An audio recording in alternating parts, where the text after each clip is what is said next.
Welcome to operating system course. अस्सलाम वालेकुम। My self Rana Tajammul और आप देख रहे हैं लर्निंग पॉइंट चैनल। आज के लेक्चर में हम एक ब्रांड न्यू कोर्स को स्टार्ट करने जा रहे हैं विच इज़ ऑपरेटिंग सिस्टम। इसी लेक्चर में हम कोर्स आउटलाइन को डिस्कस करेंगे, रिकमेंडेड बुक की बात करेंगे और एट द एंड हम एक डिटेल्ड डेफिनेशन देखेंगे ऑपरेटिंग सिस्टम की, जिससे हमें आइडिया होगा कि एक्चुअली हमारे पास ऑपरेटिंग सिस्टम क्या है, हम इस कोर्स को क्यों पढ़ रहे हैं, हमें कुछ ऑब्जेक्टिव समझ आएंगे ऑपरेटिंग सिस्टम को पढ़ने के। ठीक है, तो कोर्स आउटलाइन को स्टार्ट करने से पहले मैं आपको रिकमेंडेड बुक का आइडिया देता हूं कि हम कौन सी बुक को फॉलो करने जा रहे हैं, उसके बाद हम कोर्स आउटलाइन की तरफ मूव करेंगे। अगर हम रिकमेंडेड बुक की बात करते हैं तो operating systems and networking by IT series को हम फॉलो कर रहे हैं, because mostly in Pakistan colleges and universities में यही बुक फॉलो करवाई जाती है। सो मैं भी रिकमेंड करूंगा कि ऑपरेटिंग सिस्टम एंड नेटवर्किंग जो बुक है इसको आप डाउनलोड कर लें, पीडीएफ इसका अवेलेबल है और मैं भी इसी बुक को फॉलो करने जा रहा हूं। चलें अब कोर्स आउटलाइन की तरफ हम मूव करते हैं, जो कि मैंने इसी बुक से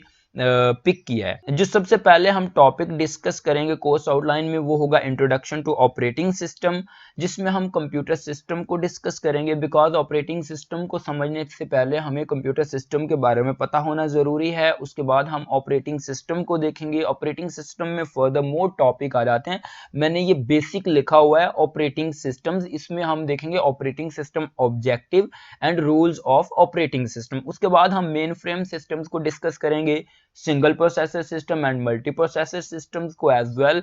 उसके बाद डिस्ट्रीब्यूटेड सिस्टम है, क्लस्टर सिस्टम है, रियल टाइम सिस्टम कौन से होते हैं, हैंड हेल्ड सिस्टम, और एक इम्पोर्टेंट जो टॉपिक है ये इंटरप्ट्स का भी आता है, जिसको हम डिटेल में डिस्कस करेंगे।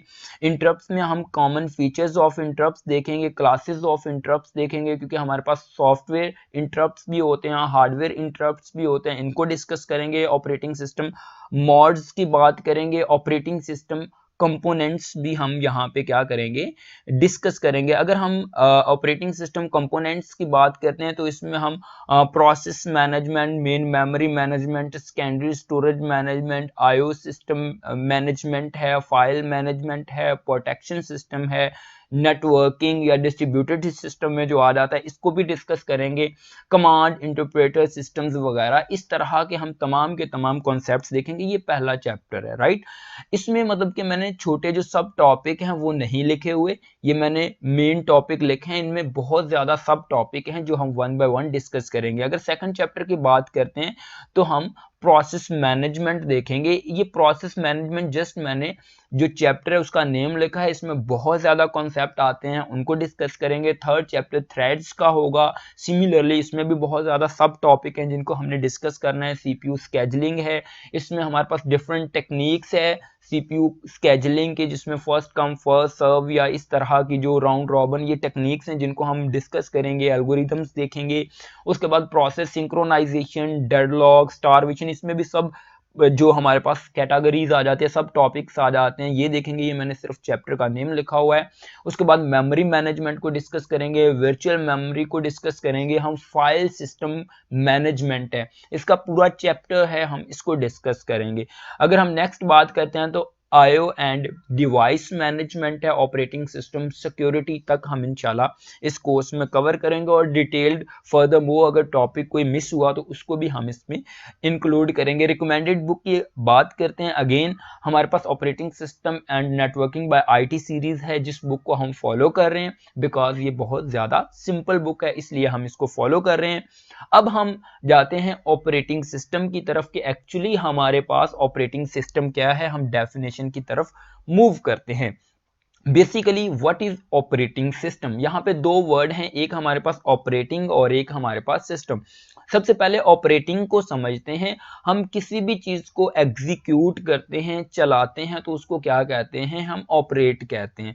अगर हम बात करते हैं ऑपरेटिंग सिस्टम की, तो ऐसा सॉफ्टवेयर या ऐसा सिस्टम सॉफ्टवेयर जो हमारे तमाम के तमाम कंप्यूटर या सिस्टम या हार्डवेयर या डिवाइस को क्या करता है, ऑपरेट करता है, चलाता है, उसको क्या कहते हैं, हम ऑपरेटिंग सिस्टम कहते हैं। बेसिकली ये सिस्टम सॉफ्टवेयर होता है जो हमारे पास कंप्यूटर का पूरा सिस्टम होता है, उसको क्या करता है, ऑपरेट करता है। कंप्यूटर का पूरे सिस्टम में क्या आ जाता है, हमारे पास हार्डवेयर अवेलेबल होता है, जिसमें आपने देखा होगा RAM, CPU, memory different kind की लगी हुई हैं, और इस तरह हमारा पूरा सिस्टम है एक, ठीक है। उसमें सॉफ्टवेयर भी हैं, हार्डवेयर भी। उन तमाम के तमाम सॉफ्टवेयर, हार्डवेयर या जितने भी कंपोनेंट कंप्यूटर के अंदर, हमारे सिस्टम के अंदर लगे हुए हैं, उसको ऑपरेट कौन करता है, उसको गवर्न कौन कर रहा है, वो हमारा क्या है, ऑपरेटिंग सिस्टम है, जो कि हमारे पास विंडो है।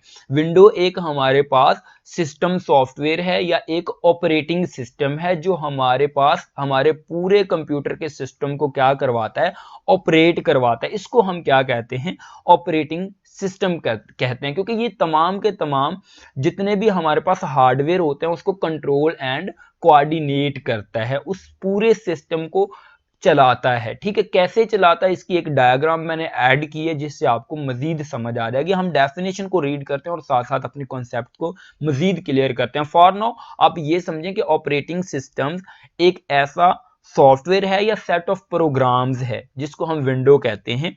एक ऐसा सिस्टम प्रोग्राम है जो हमारे पूरे कंप्यूटर सिस्टम को क्या करवाता है, एग्जीक्यूट करवाता है या चलाता है। उसको हम क्या कहते हैं, ऑपरेटिंग सिस्टम कहते हैं, जो सिस्टम को ऑपरेट करता है। ये आप डेफिनेशन एक दफा माइंड में बिठा लें। उसके बाद जब हम ये डेफिनेशन पढ़ते हैं तो आपको आइडिया हो जाएगा। An operating system is a program, basically ये भी एक प्रोग्राम होता है, एक सॉफ्टवेयर होता है, जो जिसको हम सिस्टम प्रोग्राम कहते हैं, सिस्टम सॉफ्टवेयर कहते हैं, दैट मैनेजेस कंप्यूटर हार्डवेयर। जितना भी कंप्यूटर का हार्डवेयर होता है, ये जो हमारे पास ऑपरेटिंग सिस्टम होता है, ये मैनेज करता है कि कैसे डेटा ने इन होना है, आउट होना है, कहां से किधर डेटा ने जाना है, किस तरह उसको रिसोर्स कैसे मैनेज करने हैं, जितने भी रिसोर्स हैं, मेमोरी है, हार्ड डिस्क है, CPU है, इनको कौन मैनेज कर रहा है, ये ऑपरेटिंग सिस्टम मैनेज कर रहा है। It is an important part of computer system.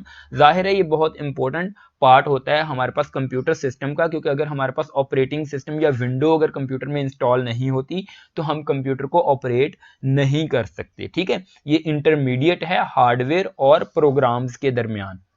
It provide a basic for application program and act as an interface between computer user and the hardware। ये जो हम यूजर हैं, हम यूजर और जो कंप्यूटर का हार्डवेयर है, इन दोनों के दरमियान जो हमारे पास क्या है, हमारे पास एक ऑपरेटिंग सिस्टम है। हम इंटरेक्ट करते हैं ऑपरेटिंग सिस्टम के साथ, फिर ऑपरेटिंग सिस्टम हार्डवेयर को इंस्ट्रक्शन देता है कि आपने एग्जीक्यूट होना है। हम डायरेक्ट उसको एग्जीक्यूट नहीं करवा सकते। जो हमारे पास हार्डवेयर होता है, हम ऑपरेटिंग सिस्टम के थ्रू हार्डवेयर को क्या करवाते हैं, एग्जीक्यूट करवाते हैं। हम ऑपरेटिंग सिस्टम को किस तरह अचीव करते हैं, हमारे पास यूजर जो हमारे पास एप्लीकेशन सॉफ्टवेयर होते हैं, प्रोग्राम्स होते हैं, जिस तरह VLC प्लेयर है, व्हाट्सएप, फेसबुक वगैरह है, इसको हम इससे कमांड देते हैं ऑपरेटिंग सिस्टम को। ऑपरेटिंग सिस्टम फिर हार्डवेयर को क्या करवाता है, ऑपरेट करवाता है।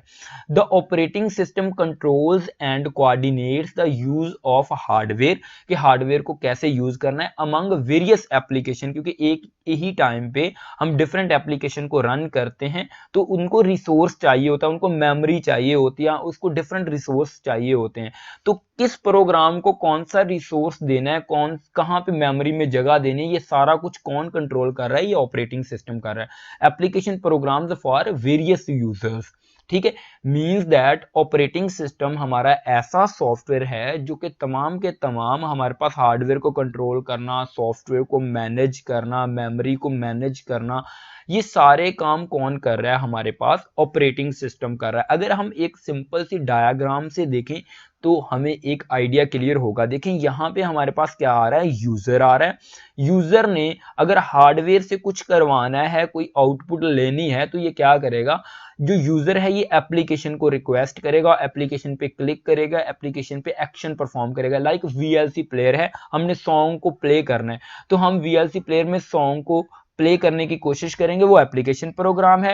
एप्लीकेशन प्रोग्राम फिर ऑपरेटिंग सिस्टम को कहेगा, ऑपरेटिंग सिस्टम क्या कहेगा, हार्डवेयर को। हार्डवेयर फिर जो CPU है ये उसको मतलब कि एग्जीक्यूट करेगा, उसके बाद ऑपरेटिंग सिस्टम में इसको बैक मतलब कि रिस्पॉन्स करेगा। ऑपरेटिंग सिस्टम फिर एप्लीकेशन पे उस सॉन्ग को प्ले कर देगा और यूजर उसको देख रहा होगा। इस तरह बेसिकली हमारे पास जो ऑपरेटिंग सिस्टम है ये यूजर और हार्डवेयर के दरमियान में इंटरफेस है, एक इंटरमीडिएट का वर्क कर रहा है, इंटरमीडिएट है, ठीक है। यूजर मतलब के ऑपरेटिंग सिस्टम के साथ एप्लीकेशन के थ्रू इंटरेक्ट करता है और फिर ऑपरेटिंग सिस्टम उसको हार्डवेयर से एग्जीक्यूट करवाने के बाद इस तरह बैक रिस्पॉन्स करता है। आप अगर हमारे पास डेफिनेशन आती है पेपर में ऑपरेटिंग सिस्टम की, तो आप इस डायग्राम को ज़रूर साथ में ऐड करेंगे ताकि आपके कोई मार्क्स कट ना हो। तो चलें गाइस, मिलते हैं नेक्स्ट वीडियो में, तब तक के लिए अपना ख्याल रखिएगा। हाँ, अगर इस लेक्चर की आपको समझ आई हो, अगर आपको लगता है कि ये कोर्स यूज़फुल है, तो आप इस चैनल को सब्सक्राइब कर लें ताकि कमिंग वीडियो आप तक पहुंचती रहें, और इस कोर्स को, इस सीरीज़ को अपने फ्रेंड्स के साथ भी शेयर करें ताकि ज़्यादा से ज़्यादा लोगों का फ़ायदा हो सके। चलें गाइस, मिलते हैं नेक्स्ट वीडियो में, तब तक के लिए अपना ख्याल रखिएगा। अल्लाह हाफिज़।